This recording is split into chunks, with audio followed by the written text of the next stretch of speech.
man la Ndeye Awa Cissé présidente des Linguères de Liberté 6. importance bi de mbégte la rek ak bànneex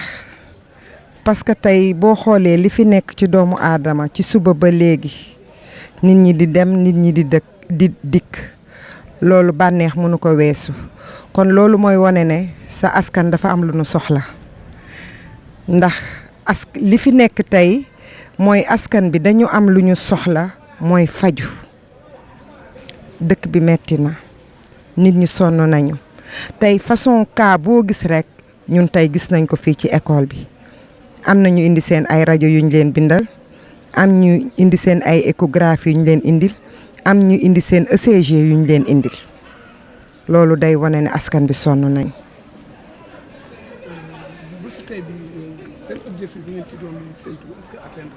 bien sûr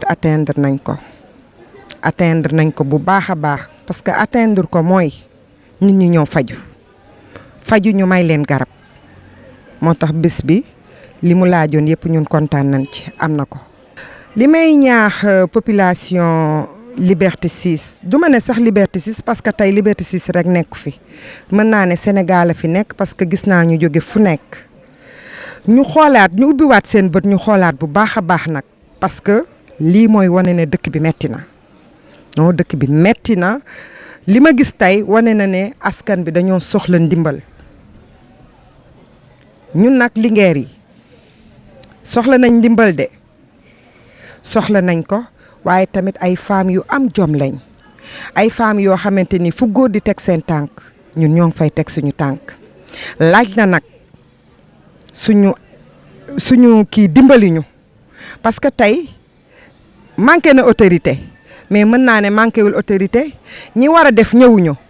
waaye ñeneen a ngi ci gox bi di dimbali askan bi ku ci mel ni Africa Food tey taxawaay boo xamante ni tey leader yi ñoo waroon taxaw seen place waaye Africa Food moo jël journée bi en mai lépp lu fi war monsieur Théophile Turpin lañ koy gërëmee ndax moo ko fi def. est-ce que ci journée bi am ngeen ay partenaires yoo xamante ne ci mel ni monsieur le maire wala yeneen partenaires yu jógee feneen ñu jàpp seen bés. bu dee monsieur le maire moom gisaguñ ko ñu ngi koy xaar nag te gëm naa ne sax dina ñëw ñu ngi koy xaar gisaguñ ko mais gëm naa ne dina ñëw wala ndawam dina fi teew. partenaire ñu ngi am ONAFI ak Eau Casamançaise ONAFI ndox buñ fi naan ONAFI ko joxe ak Casamançaise ñoo ko joxe garab yi aussi ñu ngi remercier ministère de la santé première édition deuxième édition yëpp taxaw na ñu ngi remercier aussi ARP garab yi tamit ñoom joxe nañ ci lu takkoo takku kon ñu ngi leen di remercier bu baax di remercier Fatoumata Niang mi nga xamante ni moom moo def ba ARP jox ñu garab ñu ngi koy remercier bu baax a baax a baax. kontaan rek dama jooy parce que li tax ma jooy dama xam ne li sama askan soxla woon yëpp tey ñun matale nañ ko. sama askan li mu manqué woon yëpp tey Linguère yi matale nañ ko fii ñoom ak waa groupe web Malick Diong ndax Malick Diong képp kuy médecin fii Malick Diong moo la fi indi ñun organiser rek la ñu def mais Malick moo indi médecin yi kon nag ñu ngi koy gërëm vraiment di ko jaajëfal di ko wax ne ko ñun kontaan nañu askanu Liberté 6 kontaan nañu parce que bu ma nee Linguère rek dafay gàtt parce que tey Sénégal moo kontaan parce que ñëpp fi ñëw. maa ngi gërëm sama yaay Salma Niass depuis France parce que mënoon na ne nekku fii te terewul dafa woote ne nañ ma yónneel xaalis fii yor kurusam toog di ñu ñaanal kon ñu ngi koy gërëm bu baax a baax di remercier Mouhamed Thioune Zik le comptoir bàyyiwuñu depuis première édition le comptoir mu ngeek ñun lu ñu nekk mu nekk ca. di gërëm monsieur Ismaïla Bass ñu ngi koy ñaanal di ko gërëm moom it nekkul koo xamante ni daf ñoo bàyyi depuis première édition ñu ngi nekk ak moom. di remercier monsieur Lahat Dibiteri gis nañ ay teraangaam ak Doudou Ndoye gis nañ seen ay teraanga ñu ngi leen di gërëm bu baax a baax a baax yaa Seyda ñu ngi koy gërëm bu baax a baax tey luy teraanga indi na ko fi muy ay ndékki lépp loo yaakaar yaa Seyda indi na ko fi tey dafa indi ba indil ñu ay pain diabétique vraiment ñëpp kontaan nañ ñu ngi koy jaajëfal te suñu ànd ak moom du fii parce que ci li muy yëngu ñun doomam yi ci loolu la ñuy yëngu te ay tànkam la ñuy ñëw rek kon ñu ngi koy jaajëfal bu baax a baax a baax di remercier nag lingeer yi ndax kenn mënul dara mais boo àndandoo di liggéey te ñi ngay àndal ñu set loxo kon tey war nañ jaajëfal képp koo xamante ni lingeer nga taxaw fii ñu ngi lay ñaanal di la jaajëfal Cheikh Simakha nag dañuy jël ñu bàyyi ko ak yàlla parce que du lingeer nee naa ko njagamaar nga yow fu lingeer taxaw yow di nga fa taxaw loolu moom mënatoo ko bañ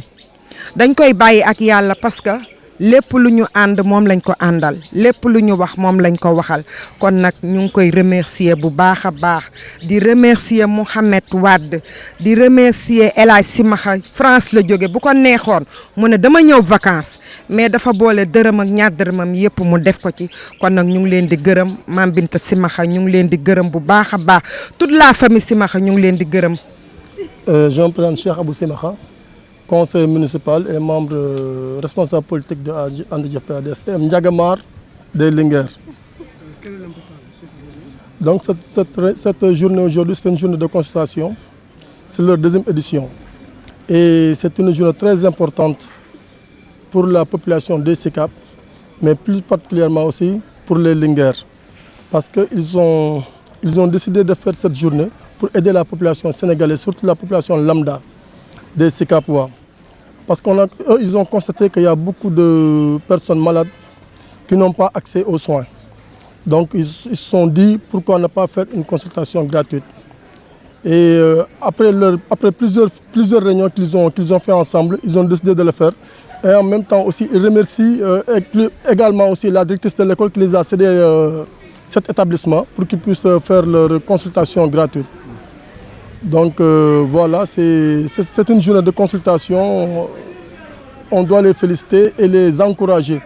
Parce qu'on a constaté aujourd'hui qu'il y a beaucoup de monde qui était là depuis le matin, depuis 7 h du matin. Ils se sont déplacés pour venir de 7 h du matin jusqu'à 14 h. Ils ont atteint presque plus de 800-900 personnes pour qu'ils puissent venir se consulter et se faire soigner à travers les Linguères. Comme je viens de le dire, l'objectif est atteint depuis 14 h. L'année passée, on a atteint l'objectif, c'était vers le cours de 16 h, 17 h. Mais cette année-ci, ils ont atteint l'objectif depuis presque 14 h. Parce que l'année passée, on était à 700 et quelques personnes. Cette année-ci, de 7 h à 14 h, ils ont atteint presque les 800. Donc si on part jusqu'à 19 h, espérons qu'on va atteindre peut-être 1000 et 1500 personnes. Parce que vous avez vu les troisième âges qui sont là assis depuis le matin. Les jeunes sont là. Donc il y a beaucoup de personnes qui sont venues pour se faire consulter et se faire soigner. Ils ont amené l'OFTA qui leur donne même des lunettes. Les dentistes sont là, les cardios sont là, les pédiatres sont là. Donc vraiment, ils se sont donné corps et âme pour pouvoir accéder à cette belle journée et à cette organisation. Et les Linguères il n'existe plus de Linguères dans les SICAP. Mais ils ont traversé les SICAP, atteint Dakar et même Sénégal et même le diaspora. Parce qu'on a vu aujourd'hui des Niagamar ils ont quitté Toulouse, Paris pour venir uniquement pour assister à cet